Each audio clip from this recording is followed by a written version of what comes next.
ఒక మనిషి యొక్క మనస్సు గురించి నువ్వు ఆలోచన చేయకూడదు.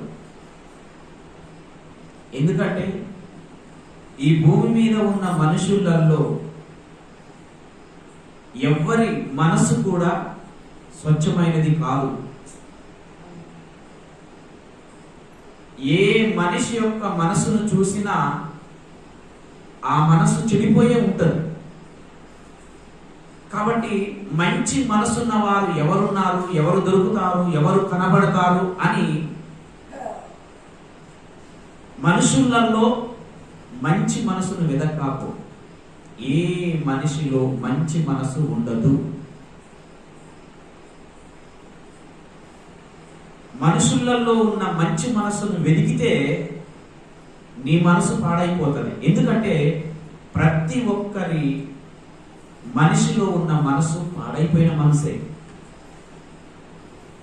పాడైపోయిన మనసుల వైపు చూస్తే నీ మనసు కూడా పాడైపోతుంది. ఎవరి వైపు చూడాలి? ఎవరి మనస్సును చూడాలి?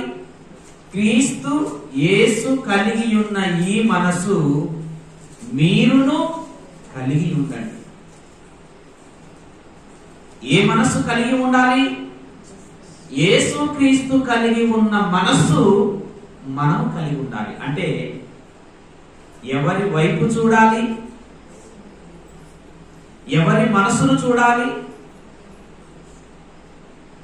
మనిషిలో ఉన్న మనస్సును చూడగా క్రీస్తు మనస్సును చూడు. ఆయన మనస్సులో స్వార్థం ఉండదు. ఆయన మనస్సులో పాపం ఉండదు. ఆయన మనస్సులో ద్వేషం ఉండదు. ఆయన మనస్సులో ఈర్ష్య ఉండదు.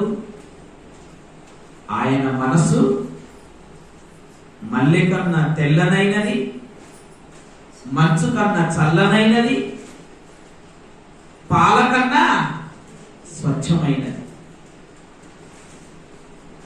మనుషులలో ఉన్న మనస్సును చూస్తే ఏదో మచ్చ కనిపిస్తుంది, డాగు కల్మషం కనిపిస్తుంది.